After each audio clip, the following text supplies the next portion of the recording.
Hello everyone, I'm JG, and welcome back to Music Forever, where today I'm reviewing Mastodon's Call of the Mastodon.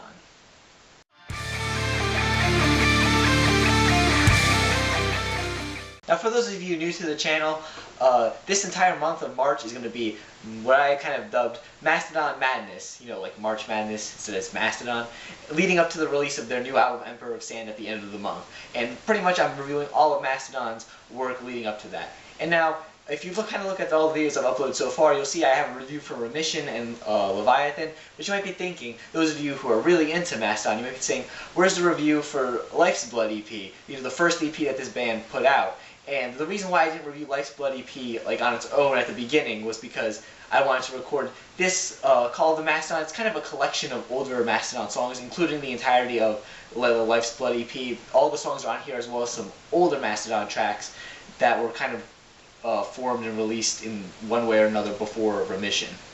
Call of the Mastodon was released in 2006 before the release of the band's third studio album, Blood Mountain, following their second album, Leviathan.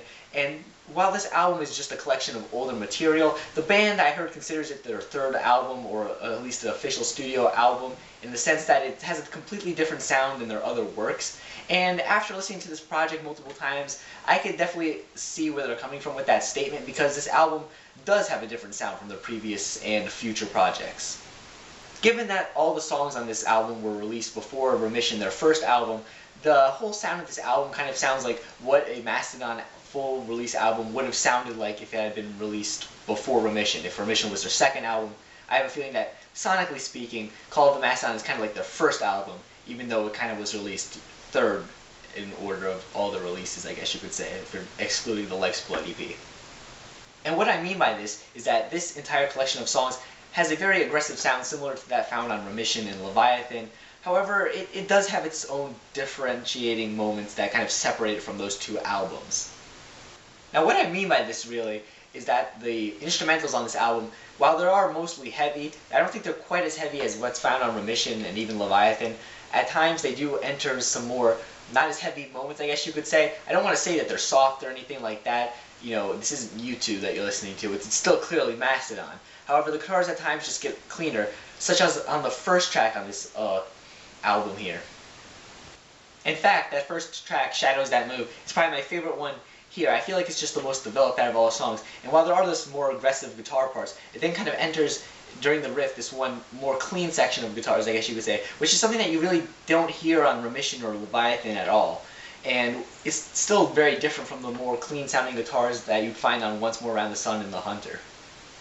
Even the vocals at times on this album get to be a bit cleaner, I guess you could say. I don't want to say it's ever like, as I mentioned before, Once More Around the Sun or The Hunter or even Crack the Sky. It's just maybe closer to the clean vocals on Leviathan, on some of the tracks on that album.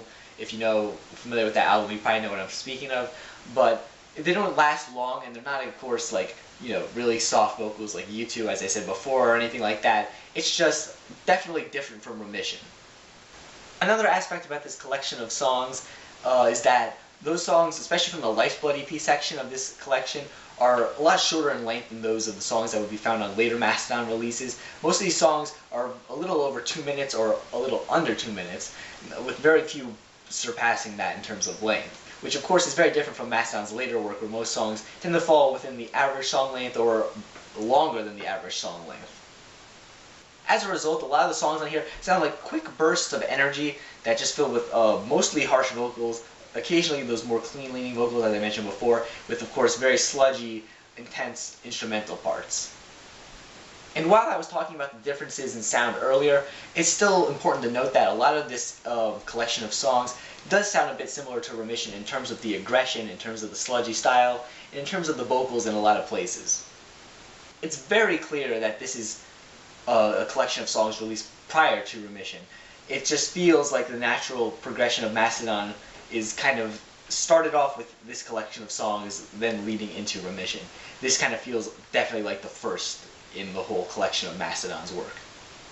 And another thing I want to note here is that the samples that are used on this on these songs, especially from the Lifesblood EP. Now, I read online that this collection isn't supposed to have the samples included due to copyright reasons or something like that. However, when I was streaming this collection online, it still had the samples in, so I'm not sure if that was maybe a mistake or if that was just wrong information I read online. Or maybe if you just buy a physical copy, it doesn't have the samples, but if you stream it, it does. I don't know, but I'm going to talk about the samples anyway, because they are kind of interesting. Now, I mentioned in the Remission review that the beginning of the first song, Crush and Destroyer, had a sample taken from Jurassic Park, and a lot of the songs on this collection, especially from the Lifesblood EP, kind of follow in a similar manner, taking samples at the beginning of the songs, kind of, weird, out there samples. Like, for example, there's just one about where this guy is kind of talking about people kind of pulling their hair out due to insanity and stuff like that. There's another one where some guy seems to be threatening someone for trying to get them to make less slimy eggs or something. I really don't know. It's kind of weird, but in a weird sense, Mastodon is kind of a weird band, so it kind of works. I kind of like the samples here. I think that they really kind of add to the atmosphere, and in a weird way, it just feels really Mastodon. Overall, if I had any complaints about this collection of songs, is that, as I mentioned before, it's very clear this is kind of the starting point in Mastodon's career, and as a result of that, I feel like they haven't really fully developed their sound that they kind of became known for, or at least kind of the personality that Mastodon has later on, even though that all their albums later on have different sounds to them. I feel like you could definitely still tell it's Mastodon. Like, they have this sort of personality, I guess you could say, to them that regardless of what style of music they're making, you still tell it's Mastodon. And here I feel like it's not quite as developed, which makes sense given that this is a collection of early material, a first EP, and some other songs that happen to just kind of be officially released one way or another before Remission somehow. And I do feel like the whole, personality part could be a bit more developed.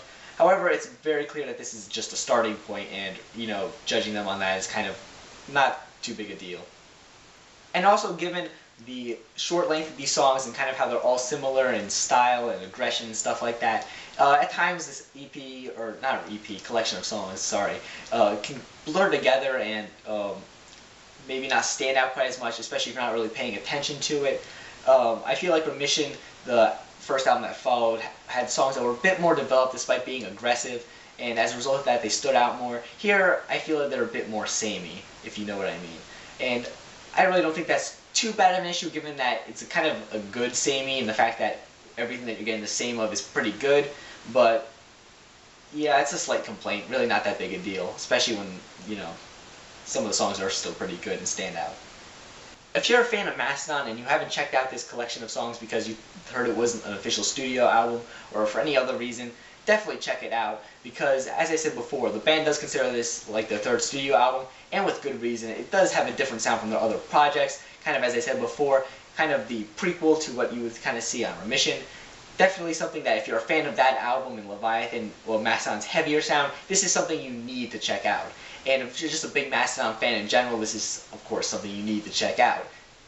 If you're not really familiar with Mastodon too much, I wouldn't say this is a perfect starting place unless you're into like heavy, sludgy music. Then maybe it is, kind of given that it's their first works. However, if you're not into the heavier music, then I would maybe avoid this until you're more familiar with the rest of their discography.